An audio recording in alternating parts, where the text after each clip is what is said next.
Electromagnetic waves जो कि इस पूरे यूनिवर्स में हाईएस्ट स्पीड यानी 2.99792458 इंटू 10⁸ मीटर पर सेकेंड की स्पीड से ट्रैवल करती हैं।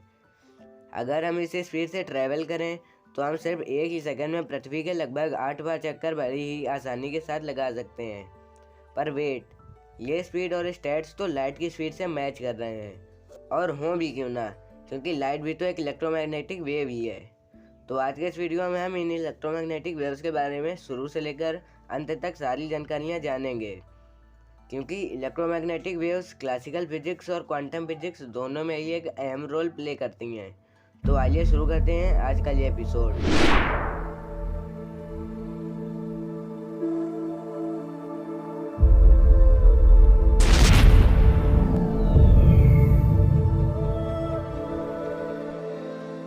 अगर हम स्पेस में कोई भी एक चार्ज पार्टिकल लें तो उसके चारों ओर एक इलेक्ट्रिक फील्ड जनरेट हो जाती है। अगर वो पार्टिकल निगेटिवली चार्ज यानी इलेक्ट्रॉन है तो उसके चारों ओर एक नेगेटिव रेंज जनरेट हो जाती है। वहीं अगर वो पार्टिकल पॉजिटिवली चार्ज यानी पॉजिट्रॉन है तो उसके चारों ओर एक पॉजिटिव रेंज जनरेट हो जाती है। जब पॉजिटिव या निगेटिव रेंज आपस में ओवरलैप होती हैं तो वो दोनों पार्टिकल्स एक दूसरे को अट्रैक्ट करते हैं। वहीं जब दो सेम टाइप की रेंजेस आपस में ओवरलैप करती हैं तो वो दोनों पार्टिकल्स एक दूसरे को रिपेल करते हैं। आइए वापस आते हैं अपने टॉपिक पर। तो जैसा कि मैंने आपको बताया कि अगर स्पेस में हम कोई भी चार्ज पार्टिकल लें तो उसके चारों ओर एक इलेक्ट्रिक फील्ड जनरेट हो जाती है, और अगर हम उस पार्टिकल को किसी भी वेलोसिटी से मूव कराएं तो according to the theory of general relativity उस पार्टिकल के चारों ओर एक मैग्नेटिक फील्ड जनरेट हो जाएगी, और वो मैग्नेटिक फील्ड उस इलेक्ट्रिक फील्ड को डिस्टर्ब करेगी, और वो इलेक्ट्रिक फील्ड वापस से उस मैग्नेटिक फील्ड को डिस्टर्ब करेगी, और फिर मैग्नेटिक फील्ड उस इलेक्ट्रिक फील्ड को डिस्टर्ब करेगी, और यह प्रक्रिया चलती रहेगी, और वो वेव यूनिवर्स में लाइट की स्पीड से फैलती जाएगी, और यही वेव कहलाती है इलेक्ट्रोमैग्नेटिक वेव। पार्टिकल्स में होने वाले एक्सेलरेशन के हिसाब से अलग अलग फ्रिक्वेंसी की इलेक्ट्रोमैग्नेटिक वेव्स बनती हैं, जिन्हें हम स्पेक्ट्रोस्कोप की मदद से एक स्पेक्ट्रम के रूप में रिप्रेजेंट कर सकते हैं, जिसे इलेक्ट्रोमैग्नेटिक स्पेक्ट्रम कहते हैं। इस स्पेक्ट्रम में विजिबल लाइट के साथ साथ infrared, ultraviolet, microwave, x-rays, radio waves, gamma rays जैसी वेव्स मौजूद हैं।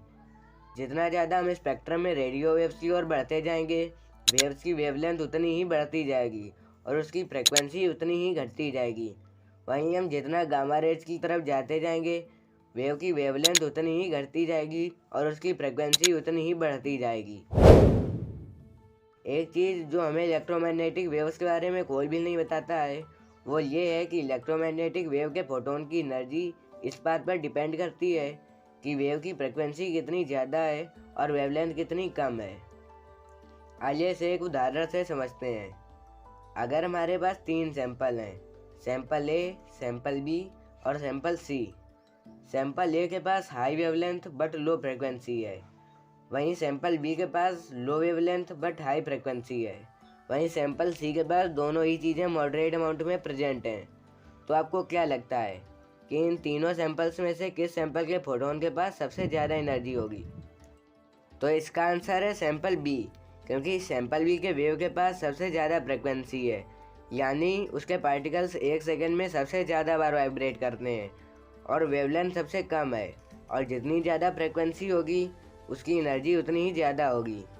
दैट मीन्स अगर हम इलेक्ट्रोमैग्नेटिक स्पेक्ट्रम में गामा रेज की ओर बढ़ते जाएंगे तो फोटॉन्स की एनर्जी उतनी ही ज़्यादा बढ़ती जाएगी। एक बात मैं आपकी और क्लियर कर देना चाहूँगा कि कभी भी किसी भी पार्टिकल में वेवलेंथ और फ्रिक्वेंसी एक ही साथ ना तो बेहद ही कम हो सकते हैं और ना ही बेहद ज़्यादा, क्योंकि ये दोनों आपस में इन्वर्सली प्रोपोर्शनल होते हैं। इसीलिए अगर किसी भी वेव के पास वेवलेंथ काफ़ी ज़्यादा है तो डेफिनेटली उसकी फ्रिक्वेंसी काफ़ी कम होगी, और अगर उस वेव की फ्रिक्वेंसी बहुत ज़्यादा है तो उसकी वेवलेंथ अपने आप ही बहुत ही कम होगी। अभी इलेक्ट्रोमैग्नेटिक वेव्स के बारे में काफ़ी सारी जानकारियाँ देना बाकी है, उनको हम किसी अगले वीडियो में जानेंगे। तो आज के वीडियो में बस इतना ही, मिलते हैं आपसे नेक्स्ट वीडियो में, तब तक के लिए बाय।